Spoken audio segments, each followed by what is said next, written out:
let's just go ahead and get started.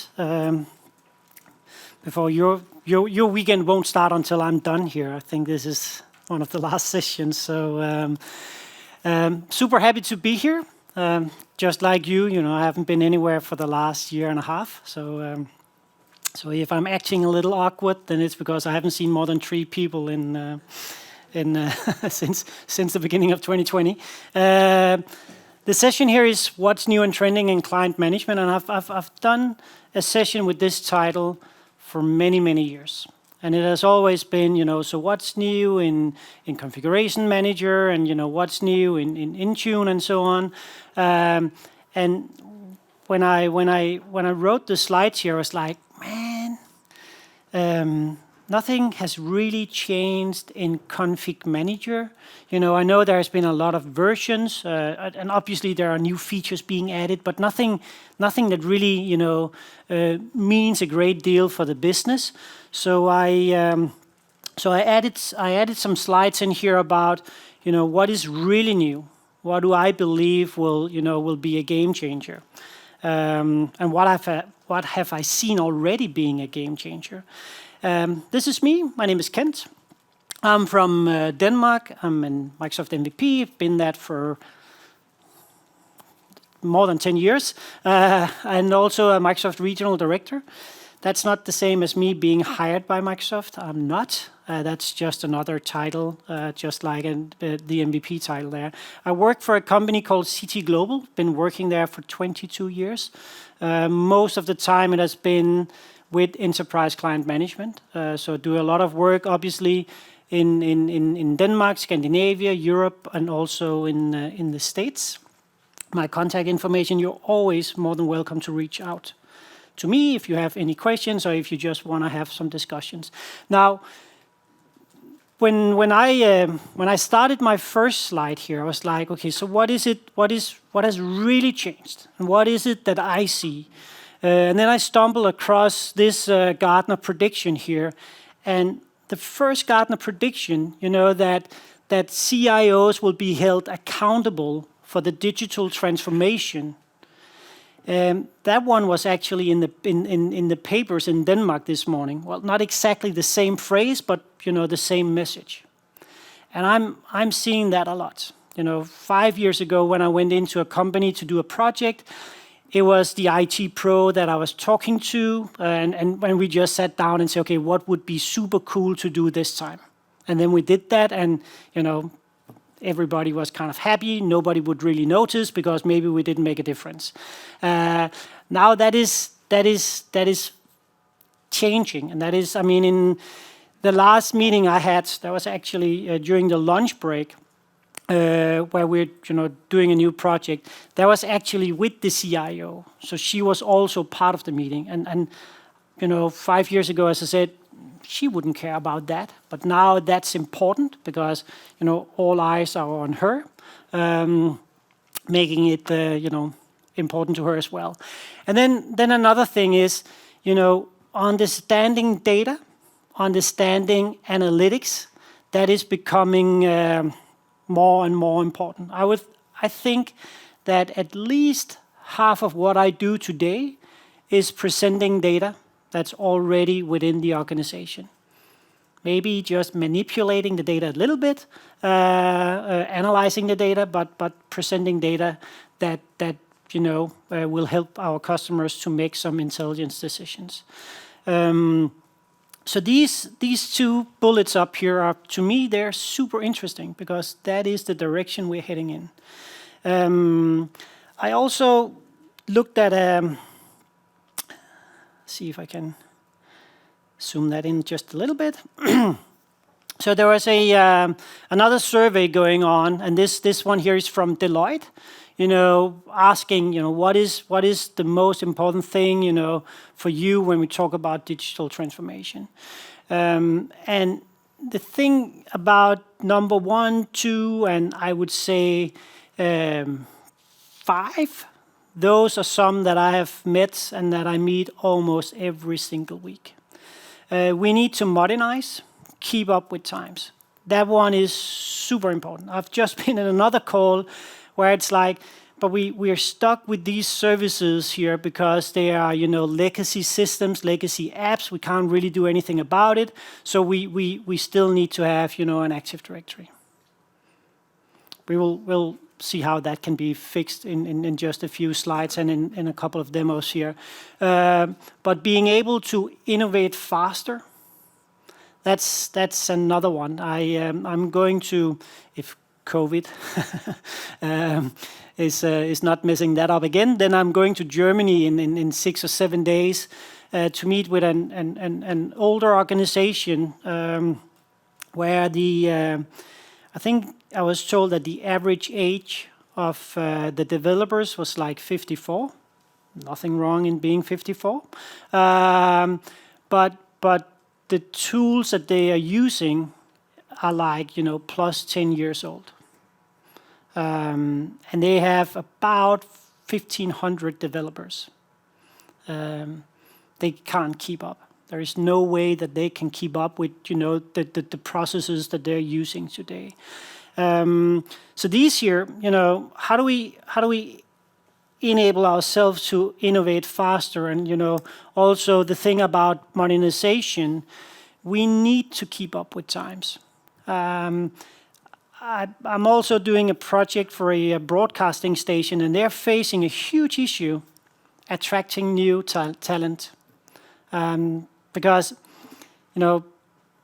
going 10 years back, everybody wanted to work, everybody who wanted to be something in television, back home, they wanted to work for that broadcasting station for obvious reasons. There was just one broadcasting station in Denmark, well, maybe 15 years ago. And, it was either that or, maybe doing radio. Nowadays, everybody can start up their own YouTube channel, and get 50,000 subscribers in little time and make a lot of money out of that.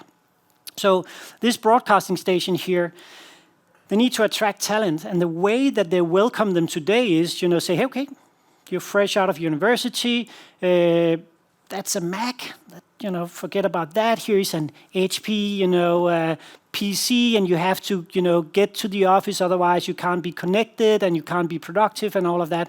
And they have finally realized that's not the way to go. So modernization is, it's for us in working with enterprise clients, it's everywhere. And it is speeding up. I knew we talked about this maybe, 1 or 2 or 3 years ago, but at that time it wasn't, as important. But now it's, I think that 80% of all the projects we're doing, that's digital transformation that is related to this. So the big question is, how do we accelerate? Because we know we need to accelerate. And a couple of things that we can do quickly. It's easy to say, well, you just need to modernize, your entire fleet of devices, the way that you work. But reality is that you have, 5,000 users. You might have a lot of applications, and some of those applications, are not SaaS applications and will never become SaaS applications. So, how do we modernize? A way to accelerate that is to have a look at Azure Virtual Desktop. So Azure Virtual Desktop, formerly known as Windows Virtual Desktop, is, I know a lot of you know Citrix. You've been working with Citrix, VMware Horizon, and so on, probably for years.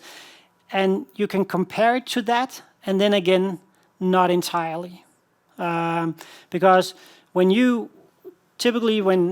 back in the days when I, bought a Citrix environment, I would think about, so what is my max capacity? Okay, so we have 5,000 users. I need to buy enough servers and hardware and all of that, so so we can service 5,000 users. That's not the way we do it when stuff is cloud native, and that is really the word here. That little word, cloud native, is so important to the entire project, because everything we know often is, comes from on-premise. So when we think about security, we have all of our knowledge from, the on-premise world. And I see that every single time we go into a project. We'll have the security team sitting there telling us, we know it's AVD, we know it's cloud native, but we really need to install Symantec here. We really need to get this DLP feature in here as well. And that's no good. That's like a disaster waiting to happen. Because when things are cloud native, in my opinion, you don't want to go with any third-party vendors at all. Think about, those of you who have been working with Configuration Manager, you've probably had some kind of third-party application installed on top for very good reasons. I totally understand why you have had that. But that's also preventing you from upgrading, right? So sometimes there is a new version, you need that new feature, but you can't upgrade because you have this third-party tool sitting on top, and you need to wait at least 2 or 3 months before that vendor has developed a new version that is, that will work with the new version of SCCM. You can't do that when it's cloud native. You cannot be done. So you need to go, with the native tools as all the way. Otherwise, you're kind of shooting yourself in the foot here. Now we have Azure Virtual Desktop, and then we have Windows 365, which was just introduced a couple of months ago. And there is some little confusion about, when should I use one, when should I use the other, and what's the difference? So Azure Virtual Desktop, that's a desktop and app virtualization service that runs on the cloud. It's really fantastic in bringing you from your legacy environment to fully modern. Once you're fully modern, then you can just forget about this. That's my take on it. Because when we are fully modern, we don't need an Azure Virtual Desktop. I need an Azure Virtual Desktop today to help me isolate all the legacy applications that I have. So if I want to be fully modern, I'll be using SaaS applications, right? So why do I need any virtualization technologies at all? But I still have these 5 applications, legacy applications, where I rely on Kerberos and Active Directory, and that's where Azure Virtual Desktop comes in. So I just stream those applications. This laptop that I have right here, I'm running the entire session here from Windows 365. And just 2 minutes before, I lost my network connection. So those watching my screen up here would see that I lost connection, which was, not good. But in my environment here, this is just standard Windows 11 device. I have a couple of AVD applications that I'm streaming. Here, I just created Word, Excel, Notepad. Not super sexy apps, but it was just for the sake of this demo here. And I will argue that most users, they wouldn't notice, if this is a virtual application or if it's an application on their environment. And you can see here, I'm on the public Wi-Fi, and just spinning up a virtual machine every single time I use any of these applications here. Just get back to this one. So Azure Virtual Desktop, I'll talk a bit more about that. Windows 365, that's my personal desktop. So where AVD is a multi-user system. If you use it right, you will use it stateless. So you will actually, and I'll talk about that in a few seconds, I would never ever connect to the same Windows machine again, and I don't really care about that.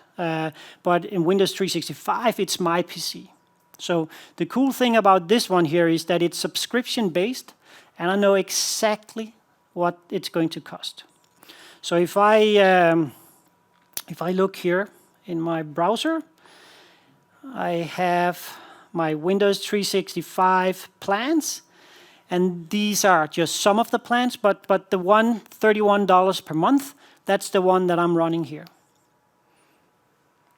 So it's 4 GB of memory. I have enough storage. 2 CPUs. I can happily run, my Office apps, Outlook, OneDrive, and so on and so forth on this one here. That's actually what I'm doing right now. So $31 per month for me. This makes this, in my opinion, great for a lot of different use cases, like a startup, or if we do a merger, if we acquire another company. I've been part of that many times, and that's a nightmare, trying to get 2 different AD forests connected and what have you, and it takes a long time before one company can actually start using the CRM system and all of that good stuff in the other company. Here, just spin up Windows 365.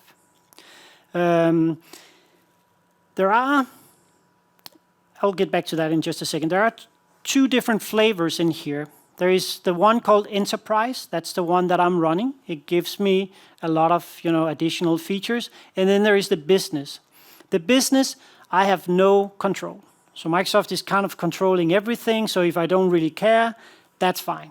It's a bit cheaper, but I don't have control, so I cannot use my Endpoint Manager, my Intune. I can't create custom images if that's what I want to do.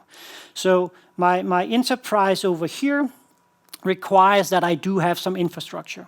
So I need to have an Azure subscription. I need to have a VNet. I need to have a few things. Having said that, creating. If I go in here, so this is my Endpoint Manager. So if I go down here, so the only thing that I've done is I've bought 2 licenses. So I went into the Getting Started page that I showed you just before. I just clicked, I want to buy that, I want to buy that. After that, I assigned those 2 licenses. So you can see here, I have these 2, 365 with 2 CPUs. Well, I think I said 4 gigabytes, but it's actually 8. And then a bigger one.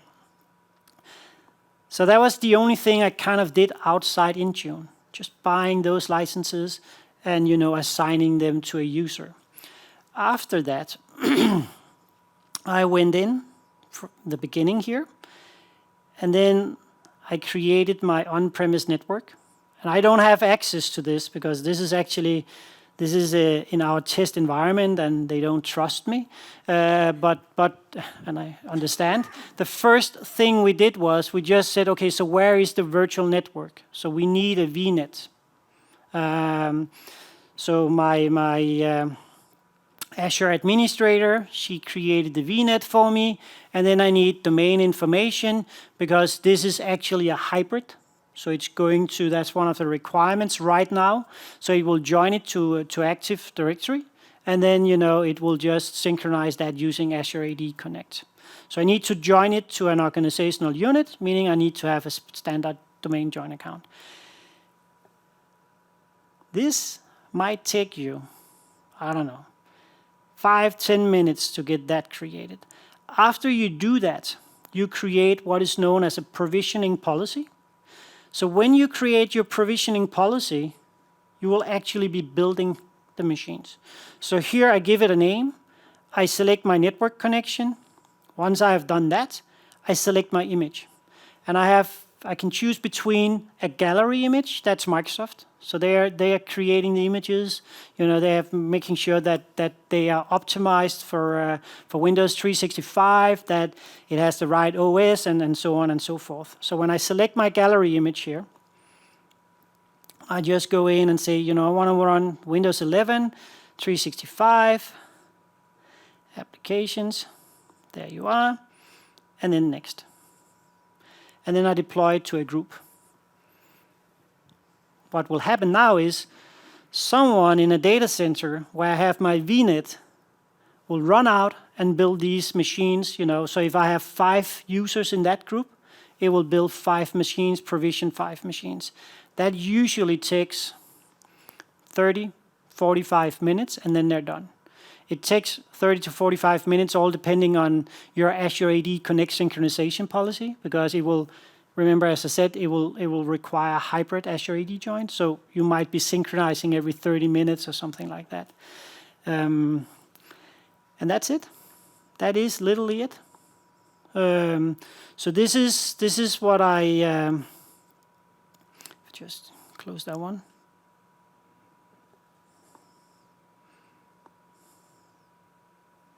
Man, it's not because I can't hit clicking. You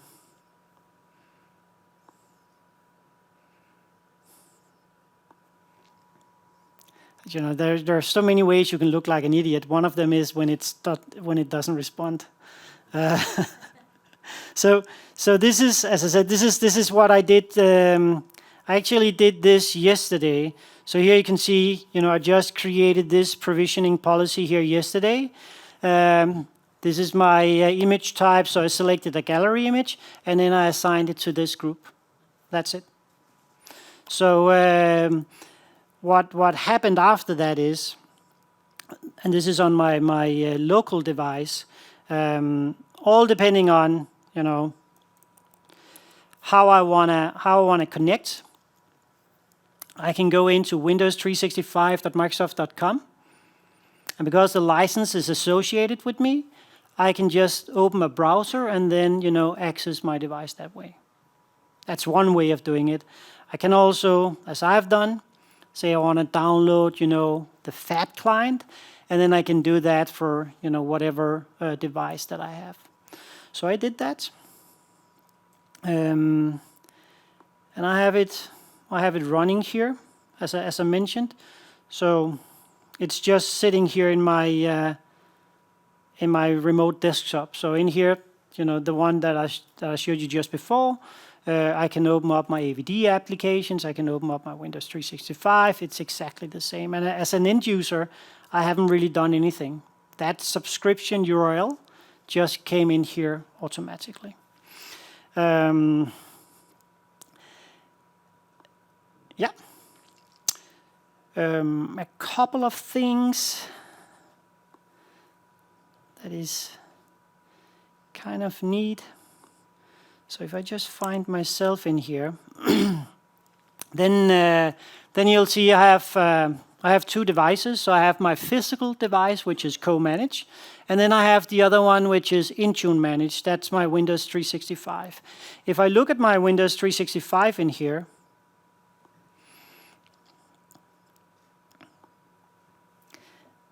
then you would notice a couple of things. Like now I have something here called user connectivity. So here it's actually telling me, you know, okay, so we have seen that the client disconnected this many times.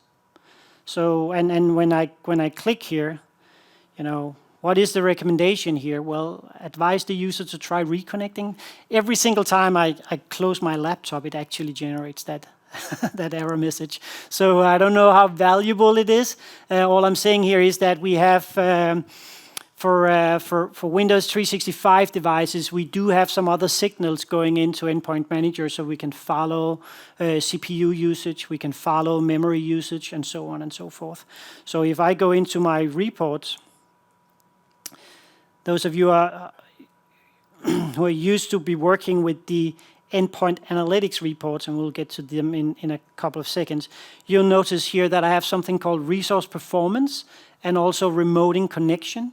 And those are my Windows 365 reports. So from within here, I'll be able to see, okay, so how are we actually doing? So I will get some information in here about the memory usage and the CPU usage, and I can see if you know, I'm definitely not doing okay.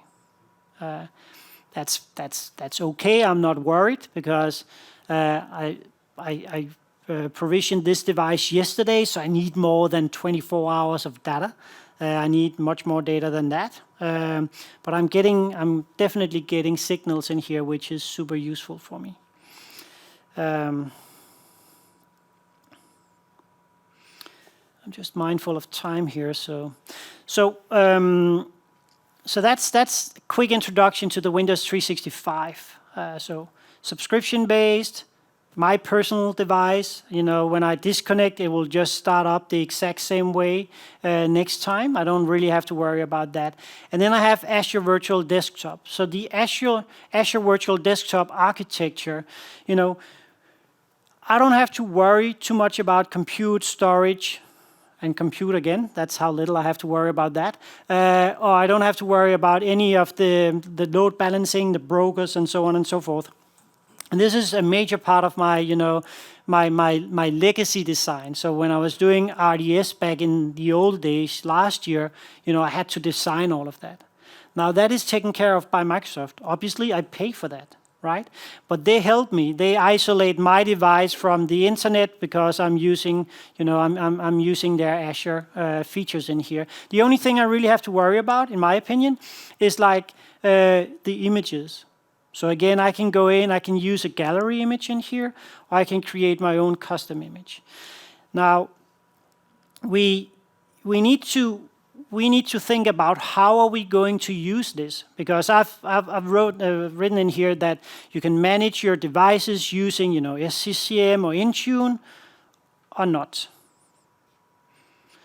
The problem with SCCM and Intune is that it takes a little while for the configuration to come down.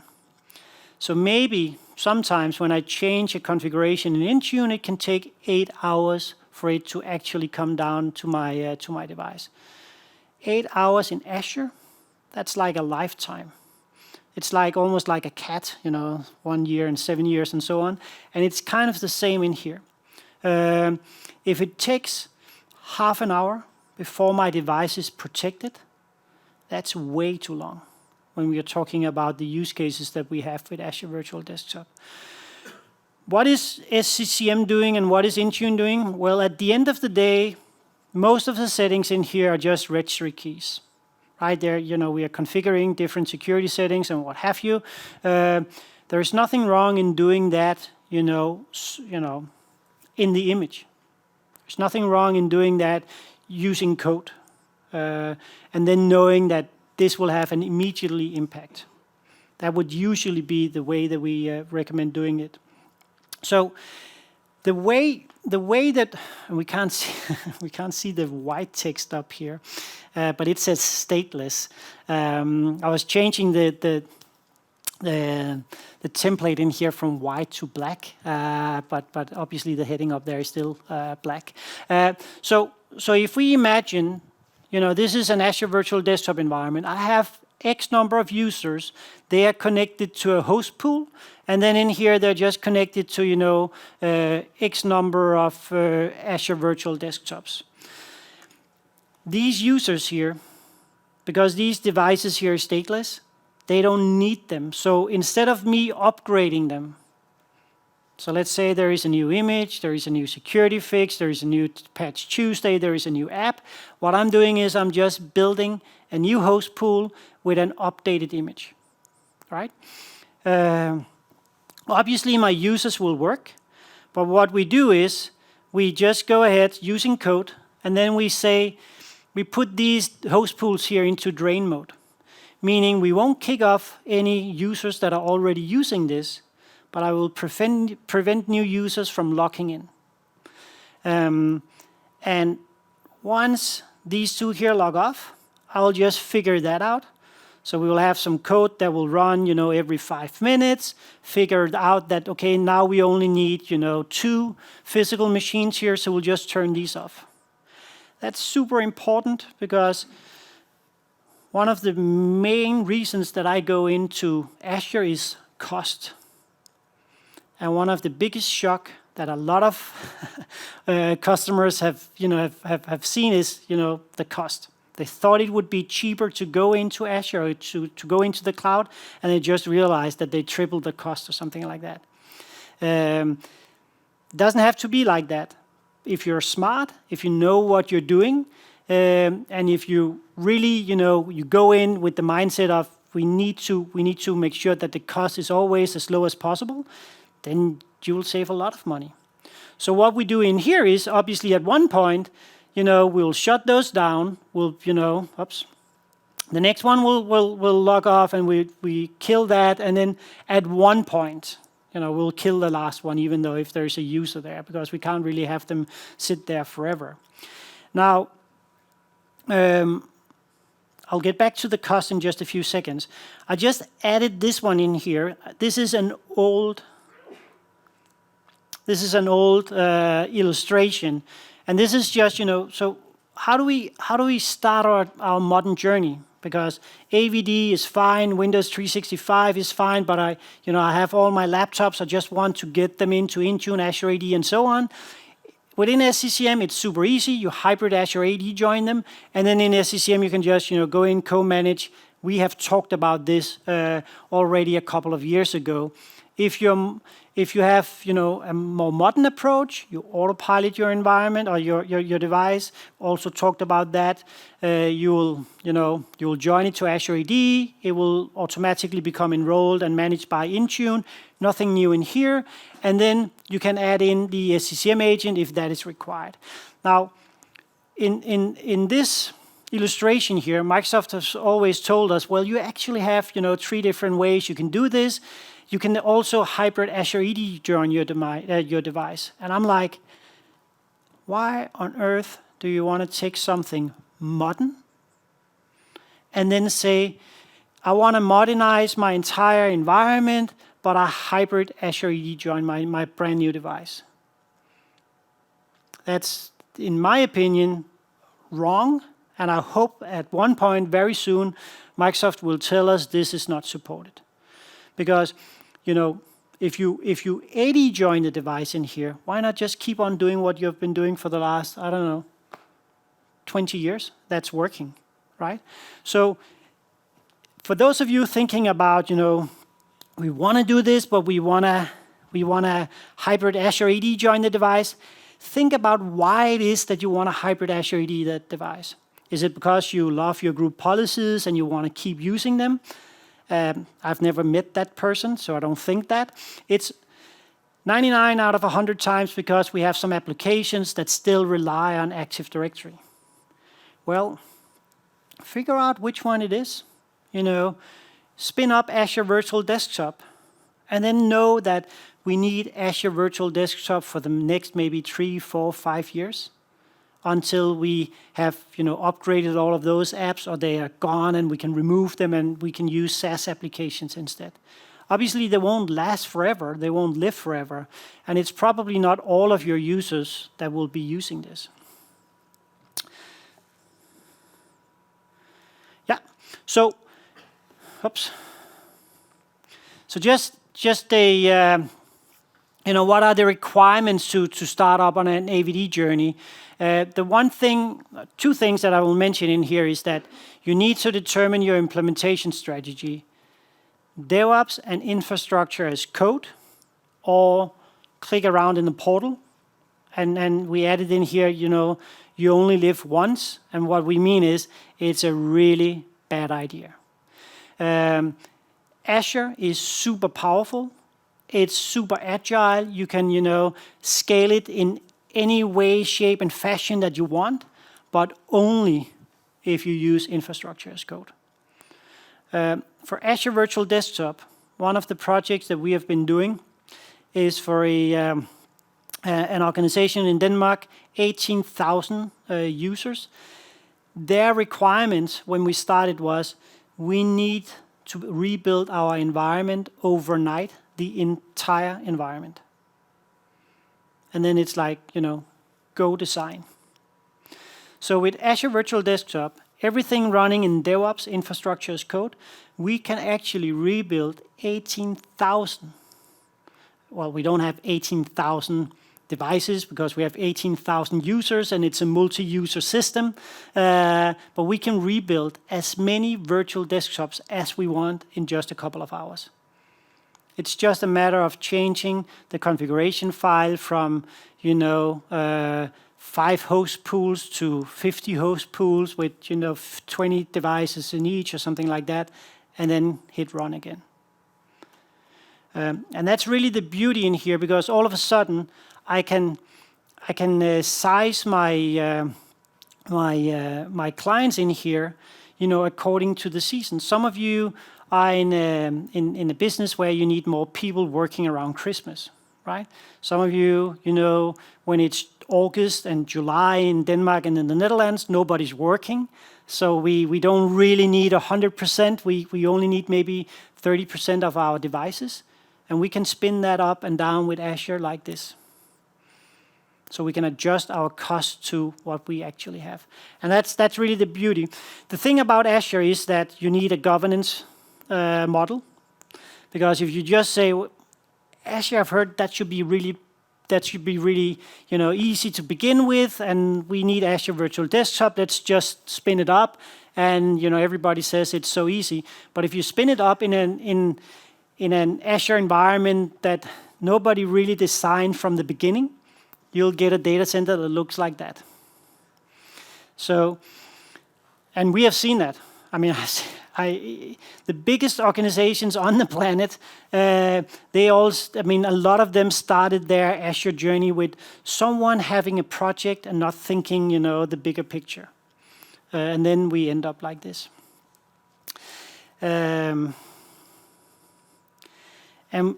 we don't want to be, I'm pretty sure this fellow here is a nice guy, but this is what I mean by doing things in the portal.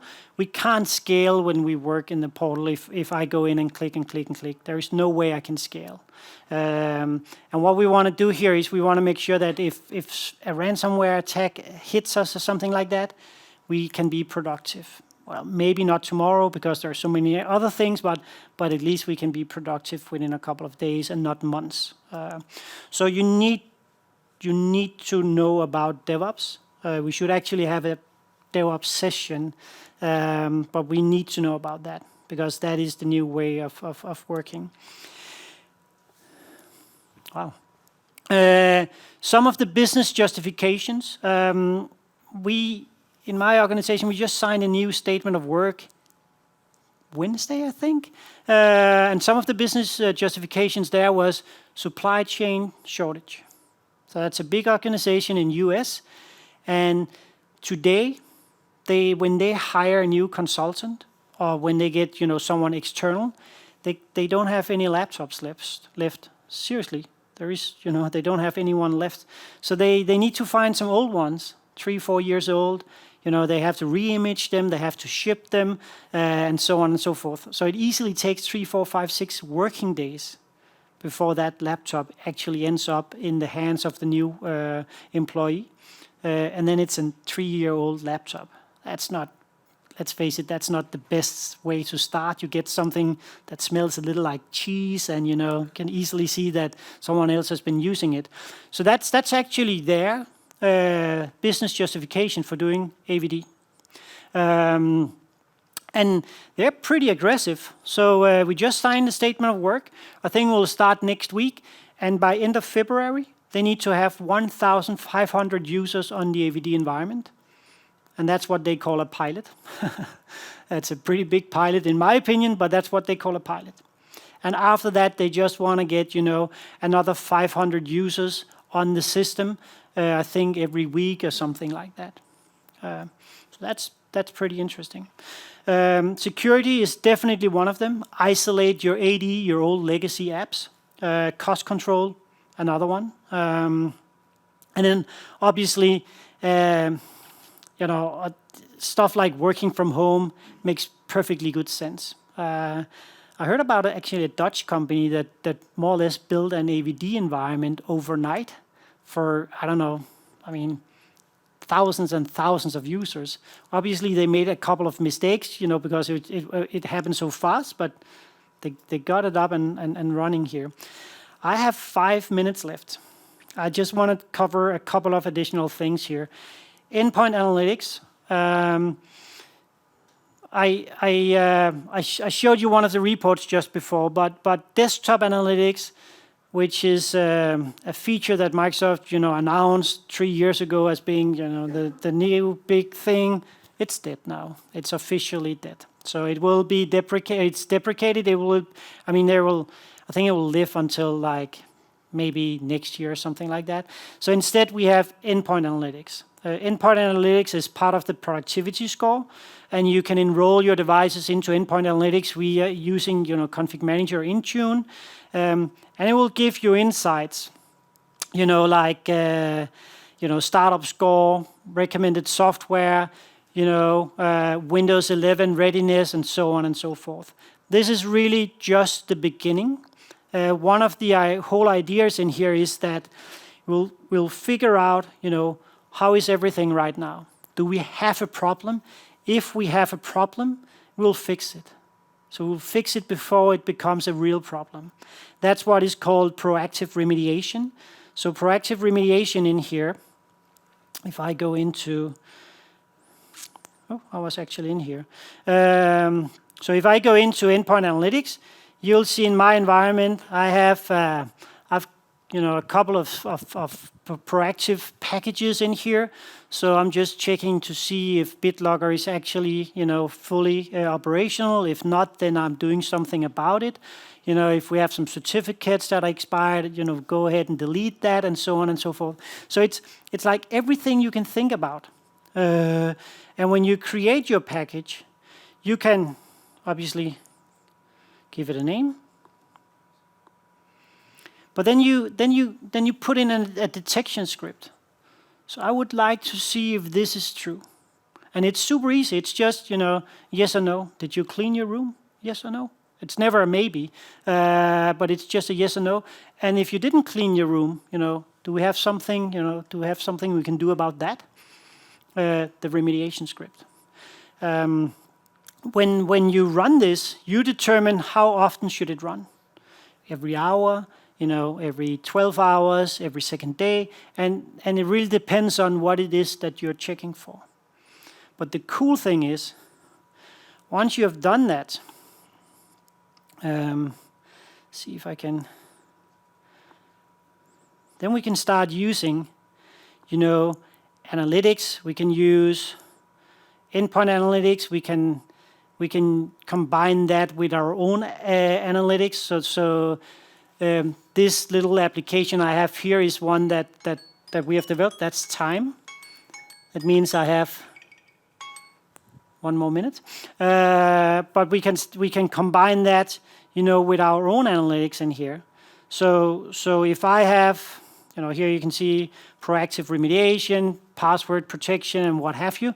I'm just using Graph to pull this data because the data is in Graph. So I can combine that with data coming from SCCM, with data coming from, wherever. So that is pretty neat. I'm very mindful of your time, so I'll just go through the slides here quickly. This one here, I primarily added this because I need to have a graph in every slide deck because they look fancy. But what it's really saying is that it can take 24 hours from, your endpoint is generating the data until you see that data in Endpoint Analytics, up to 25 hours. The last one, Windows Update for Business, is serious. I mean, a couple of things in here that we have in Windows Update for Business, we don't have in WSUS. WSUS is what we use when we use SCCM. Known issue rollback. So if Microsoft is making a mistake in one of their updates, let's just pretend that would happen, then how do we fix that? Well, up here we can actually see that Microsoft, they opened a ticket here, 440. They realized that there was a mistake in one of the updates that they released. 16 minutes later, they just rolled it back. That is a feature of Windows Update for Business. It's not the entire update that they're rolling back. It's just that piece of code. So it's just that specific printer that is having an issue or something like that. Microsoft are releasing like 80 to 100 updates per month, and they're, as you know, they're in the cumulative update. So this is pretty neat. One of the other features is having the ability to deploy drivers. So this, if you're using Windows 10, 2004 or later, or Windows 11, you can actually go into your group policy and say, okay, I want to get driver updates from Windows Update. I want to get, quality updates from WSUS, so I get them from my SCCM environment. You can actually do that today. That's pretty neat, because let's face it, driver updates is a pain. So I took this screenshot here, actually today, earlier this morning at my hotel, and it's just updating drivers on this device. I never approved these drivers here. Just getting the drivers. They have already been checked by Microsoft. And Microsoft, the way that they fix this or that do the driver deployments is that they kind of flight them in. They don't just receive a driver from Samsung and then, deploy it to the whole world, even though it might seem like that sometimes. They actually test them. They monitor that. And if anything happens, along the way, they will pause that. So if everything looks good the first 2 weeks and then something starts to happen, they will actually pause that and then they'll make sure that it gets fixed. And then in Windows 11, we have another neat little feature here. Besides the patches being 40% smaller, we have estimated time. So, hey, a restart is required. You have just installed some updates. We think it's going to take 5 minutes.